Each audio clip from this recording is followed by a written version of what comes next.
اللہم صلی علی سیدنا و مولانا محمد وبارک وسلم وصلی علیہ۔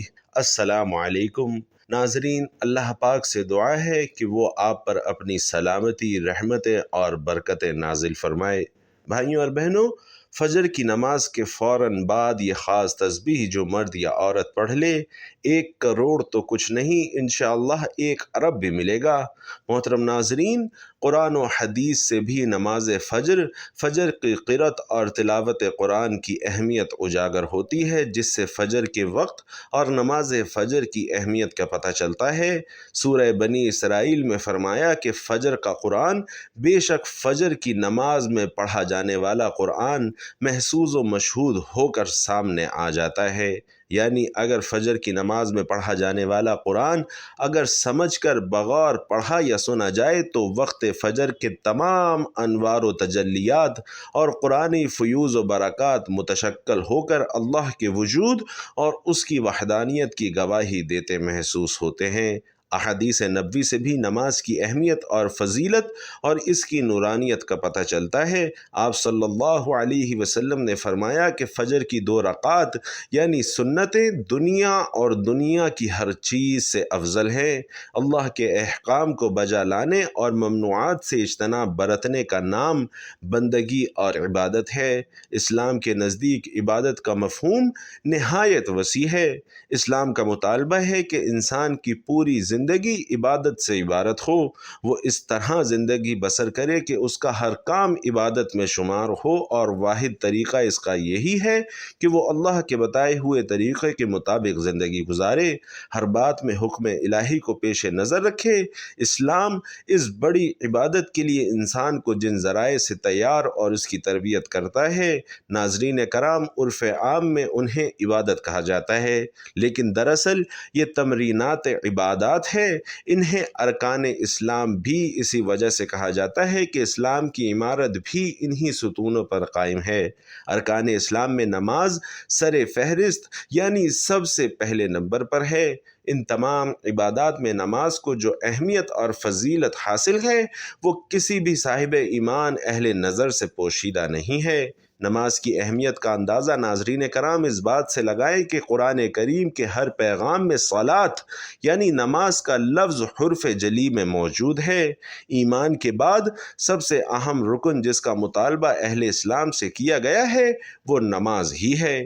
نماز مسلمانوں کی دینی پہچان اور امتیازی نشان ہے، اور یہی وجہ ہے کہ قرآن و حدیث میں اس کی ادائیگی پر بہت زیادہ زور اور ترک پر وعید موجود ہے۔ فرمان نبوی صلی اللہ علیہ وسلم، نماز کی دین میں وہی اہمیت ہے جو انسانی جسم میں سر کی ہے۔ مومن اور کافر کے درمیان امتیاز کرنے والی چیز نماز ہے، لہٰذا جس نے اسے چھوڑا اس نے کفر اختیار کیا۔ بھائیوں اور بہنوں، اس وعید سے اندازہ لگایا جا سکتا ہے کہ اسلام میں نماز کی اہمیت کیا ہے۔ جو چیز جس قدر اہم اور ضروری ہوتی ہے، اس کی بجا آوری پر اجر و ثواب بھی اسی قدر ملتا ہے۔ چنانچہ نماز کا ثواب بھی اس قدر ہے کہ انسان اس کا تصور نہیں کر سکتا۔ لیکن 5 وقتہ نمازوں میں نماز فجر کی اہمیت اور فضیلت سب سے نمایاں ہے، اور اس کی ادائیگی پر اجر و ثواب بھی دیگر 4 نمازوں سے زیادہ ہے۔ اور اس کی وجہ یہ ہے کہ فجر کے وقت دنیا نیند کی آغوش میں استراحت فرما رہی ہوتی ہے اور خواب خرگوش کے مزے لے رہی ہوتی ہے۔ لوگوں پر غفلت اور سستی کی چادر تنی ہوئی ہوتی ہے۔ ایسے میں نرم اور گرم اور آرام دہ بستر کو چھوڑ کر اللہ کی اطاعت اور محبت میں بارگاہ الہی میں سجدہ ریز ہونا بڑا پرمشقت اور نفس کو زیر کرنے جیسا مشکل کام ہے۔ اللہ کی یہ سنت ہے کہ بندے کو جس نیکی کے کرنے میں مشقت زیادہ ہو اور نفس اور شیطان سے لڑائی لڑنی پڑے، اللہ اس پر زیادہ اجر و ثواب عطا کرتا ہے، چاہے وہ نیکی کتنی ہی چھوٹی کیوں نہ ہو۔ قرآن و حدیث اور اسلامی لٹریچر میں دنیا سے مراد مشرق اور مغرب، شمال اور جنوب کا کرۂ ارضی نہیں، بلکہ دنیا سے مراد یہ کائنات ہے اور اس کی تمام تر نعمتیں، خزانے، دولت اور ثروت اور حکومت مراد ہے۔ سوچئے، جب فجر کی 2 رکعات سنتوں کی یہ فضیلت ہے کہ پوری دنیا کی نعمتیں اور خزانے اس کے سامنے ماند اور ہیچ ہیں، تو پھر فجر کے فرض کا کیا عالم ہوگا۔ صحیح مسلم کی روایت میں رسول اکرم صلی اللہ علیہ وسلم نے فرمایا کہ جو شخص فجر کی نماز پڑھ لیتا ہے وہ اللہ کے ذمے میں آ جاتا ہے، یعنی جو شخص نماز فجر کا فریضہ ادا کر لیتا ہے وہ اللہ کی حفاظت میں آ جاتا ہے اور کوئی چیز اسے نقصان نہیں پہنچا سکتی۔ بخاری اور مسلم ہی کی ایک روایت میں ہے کہ جس نے 2 ٹھنڈے وقتوں کی نمازیں یعنی فجر اور عصر ادا کر لی وہ جنت میں داخل ہوگا۔ یعنی آپ صلی اللہ علیہ وسلم نے فجر اور عصر ادا کر لینے والے کو جنت کی بشارت سنائی ہے۔ ایک اور روایت میں ہے کہ رسول اللہ صلی اللہ علیہ وسلم نے فرمایا کہ جو شخص عشاء کی نماز با جماعت ادا کرے گا اسے آدھی رات کے قیام کا ثواب ملے گا۔ جو عشاء اور فجر کی نمازیں با جماعت ادا کرے گا اس کے لیے پوری رات کے قیام کا ثواب ہوگا۔ نماز فجر کی ادائیگی میں ہماری سستی اور غفلت اور کاہلی اور کوتاہی ناظرین کرام انتہا کو پہنچی ہوئی ہے۔ کوئی بھی موسم ہو، بقیہ 4 نمازوں کے مقابلے میں فجر میں نمازی بہت کم تعداد میں دکھائی دیتے ہیں، اور یہی حال گھروں میں خواتین کا نماز فجر کا ہے۔ فجر میں وہ اہتمام نہیں ہوتا جو بقیہ 4 نمازوں کی ادائیگی میں ہوتا ہے۔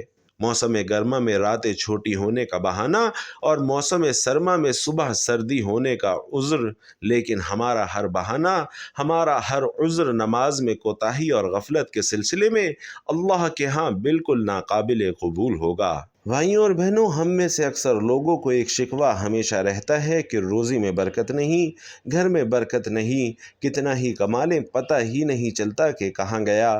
ہر وقت کوئی نہ کوئی پریشانی رہتی ہے، کبھی بیماری تو کبھی کوئی اور تنگی۔ اگر ہم اس تمام بے برکتی، تنگ دستی، بے روزگاری اور پریشانیوں کو نماز فجر کی عدم ادائیگی کے پس منظر میں دیکھ لیں تو معلوم ہو جائے گا کہ یہ سب بے برکتی اسی سبب سے ہے کہ ہم نماز فجر کی ادائیگی میں حد درجہ کوتاہی، غفلت، لاپرواہی اور سستی کا شکار ہیں۔ رسول اللہ صلی اللہ علیہ وسلم کی اس حوالے سے متعدد احادیث موجود ہیں جن میں رزق کی تقسیم اور فراوانی اور برکت کو نماز فجر کی ادائیگی سے مشروط کیا گیا ہے۔ ایک فرمان نبوی صلی اللہ علیہ وسلم کا مفہوم ہے کہ رزق تقسیم کرنے والا فرشتہ ہر صبح فجر کے وقت بندوں کا رزق لے کر زمین پر اترتا ہے، لہٰذا جو دروازہ فجر کے وقت کھلا ہوتا ہے فرشتہ اس کا رزق دروازے پر رکھ کر چلا جاتا ہے، اور جو دروازہ فجر کے وقت بند ہوتا ہے فرشتہ اس کا رزق واپس لے کر چلا جاتا ہے۔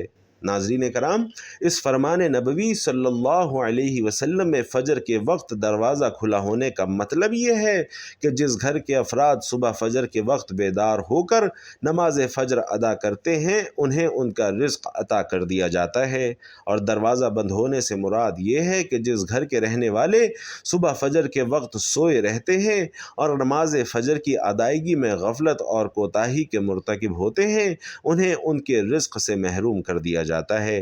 رسول اللہ صلی اللہ علیہ وسلم کے فرمان کے مطابق فجر اور عشاء کی نمازیں خیر اور برکات سے معمور ہیں۔ ان 2 نمازوں کی ادائیگی بے شمار نیکیوں اور ثواب کے ذخائر کے ساتھ ساتھ رزق اور برکتوں کے خزانے جمع کرنے کا سبب ہے، جیسا کہ رسول اللہ صلی اللہ علیہ وسلم نے ارشاد فرمایا کہ اگر لوگوں کو عشاء اور فجر کی نمازوں کا ثواب، اجر اور خیر اور برکات معلوم ہو جائیں تو وہ ان 2 نمازوں میں ضرور آئیں گے، چاہے کولوں کے بل گھسیٹتے ہوئے ہی کیوں نہ آنا پڑے۔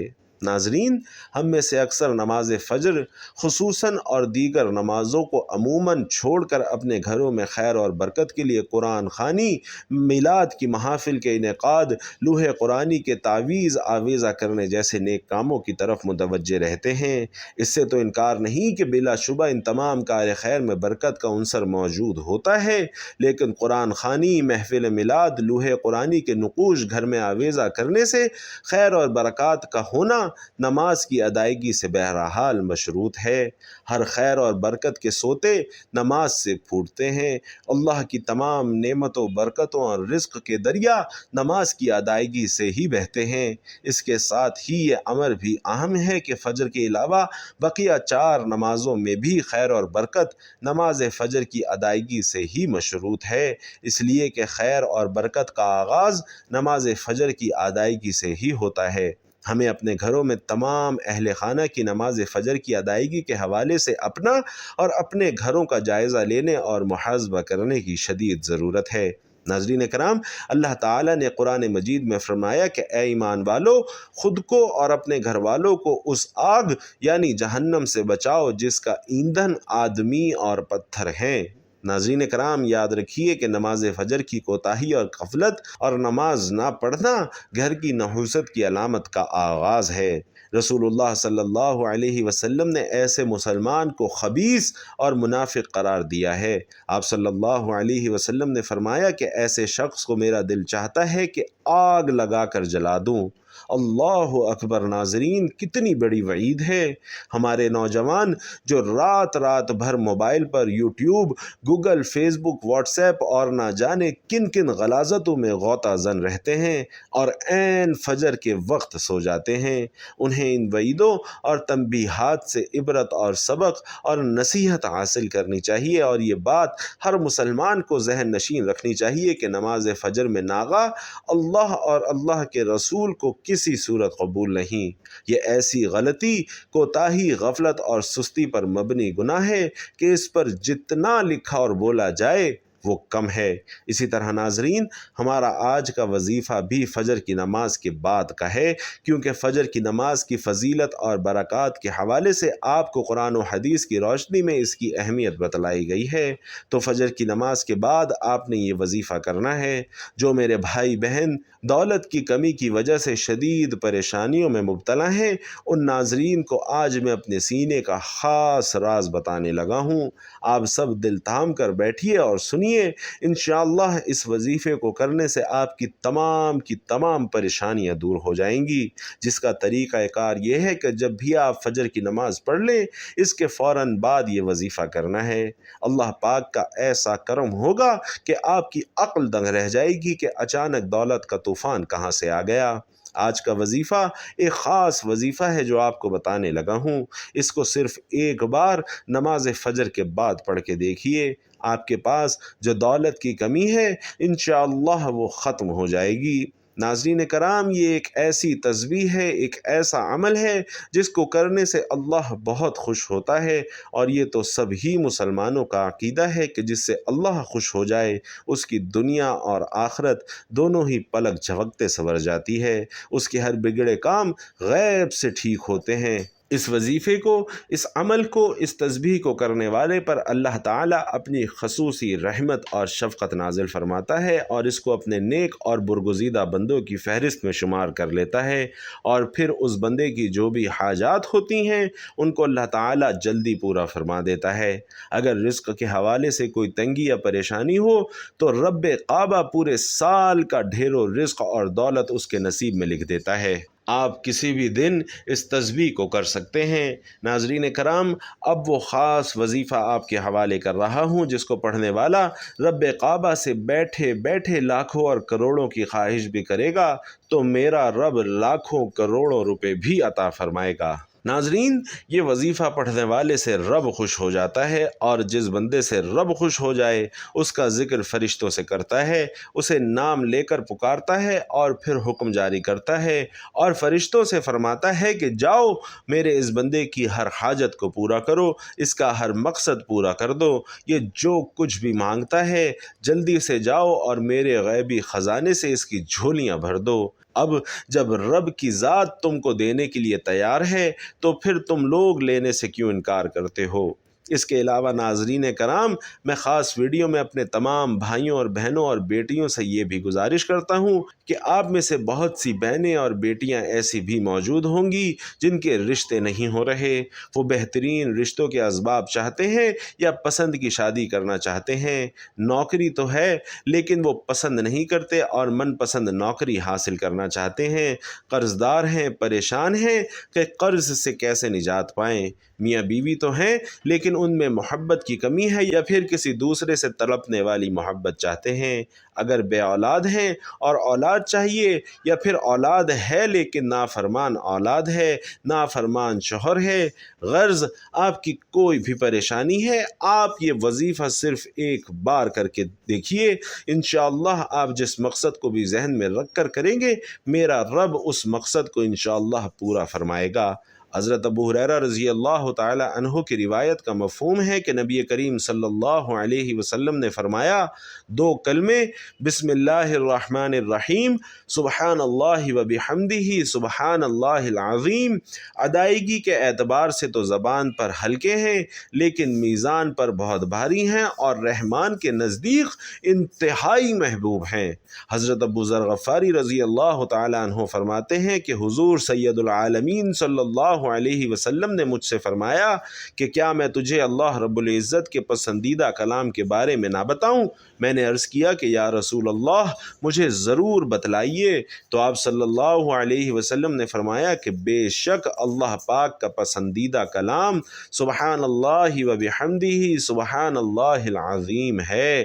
ناظرین کرام، ایک دوسری روایت میں ہے کہ حضور صلی اللہ علیہ وسلم سے استفسار کیا گیا کہ سب سے افضل کلام کون سا ہے؟ تو آپ صلی اللہ علیہ وسلم نے ارشاد فرمایا کہ وہ کلام جسے اللہ نے اپنے ملائکہ اور بندوں کے لیے خاص کر لیا ہے، اور وہ ہے سبحان اللہ و بحمدہ سبحان اللہ العظیم۔ ناظرین، حضرت ابو ہریرہ رضی اللہ تعالی عنہ روایت کرتے ہیں کہ نبی علیہ السلام نے فرمایا کہ جو شخص ایک دن میں 100 مرتبہ سبحان اللہ و بحمدہ سبحان اللہ العظیم پڑھتا ہے، اس کے گناہ مٹا دیے جاتے ہیں اگرچہ وہ سمندر کی جھاگ کے برابر ہوں۔ حضرت ابو علامہ رضی اللہ تعالی عنہ سے روایت ہے کہ حضور علیہ السلام نے فرمایا کہ جس شخص کے لیے رات میں عبادت کرنا دشوار ہو یا جو اپنا مال خرچ کرنے میں گرانی محسوس کرتا ہو، جو دشمن سے برسر پیکار ہونے سے ڈرتا ہو، وہ سبحان اللہ و بحمدہ سبحان اللہ العظیم کثرت سے پڑھا کرے، کیونکہ ایسا کرنا اللہ رب العزت کو سونے کے پہاڑ صدقہ کرنے سے زیادہ محبوب ہے۔ میرے بھائیوں اور میرے بہنوں، رب سے مانگنے کا وقت ہے۔ جب رب کی ذات خود دینے کو تیار ہے تو پھر کیوں نہ رب سے اپنے لیے رحمتیں، بخششیں، مغفرت اور ڈھیروں رزق مانگ لیا جائے۔ یہ تسبیح، یہ وظیفہ پڑھنے والا خوش قسمت ہے۔ یہ تسبیح، یہ وظیفہ پڑھنے والا جتنا خزانہ بھی مانگے گا تو رب اسے عطا فرمائے گا۔ آئیے، جو لوگ اپنے گھر سے بے سکونی، بے برکتی کا خاتمہ چاہتے ہیں، اپنے گھر کے بگڑے حالات کو بدلنا چاہتے ہیں، وہ معاشرے میں اچھا مقام چاہتے ہیں، دوستوں، رشتہ داروں، خاندان، عزیزوں اور پوری برادری میں سر اٹھا کر جینا چاہتے ہیں، وہ ایک بار یہ وظیفہ لازمی کر کے دیکھیں۔ یہ وظیفہ انشاءاللہ آپ کی زندگی میں آنے والی تمام مشکلات، دکھوں، تکلیفوں اور پریشانیوں کو ختم کرتے ہوئے ہر مقصد پر کامیابی کو آپ کا مقدر بنا دیتا ہے۔ آپ نے اس وظیفے میں رب کے صفاتی نام پڑھنے ہیں اور یہ زیادہ مشکل وظیفہ نہیں ہے۔ یہ عمل بہت ہی آسان ہے، لیکن آپ نے کامل یقین کے ساتھ اور پوری توجہ کے ساتھ اللہ پاک کے یہ صفاتی نام پڑھنے ہیں۔ ان کو پڑھنے کا اور اس عمل کو کرنے کا طریقہ کار آپ کو بتاتے ہیں۔ تو ناظرین، آپ نے سب سے پہلے نماز فجر ادا کرنی ہے۔ فجر کی نماز میں پہلے والی 2 سنتیں ادا کی جاتی ہیں، اس کے بعد فرض پڑھے جاتے ہیں۔ پہلے آپ خشوع و خضوع کے ساتھ فجر کی نماز ادا کر لیں۔ اگر مرد یہ وظیفہ کرے تو وہ باجماعت نماز ادا کر لیں۔ اس کے بعد آپ نے جہاں پر بھی 2 فرض ادا کیے ہیں وہیں پر بیٹھ جائیں اور سب سے پہلے 3 بار بسم اللہ الرحمن الرحیم پڑھ لیں۔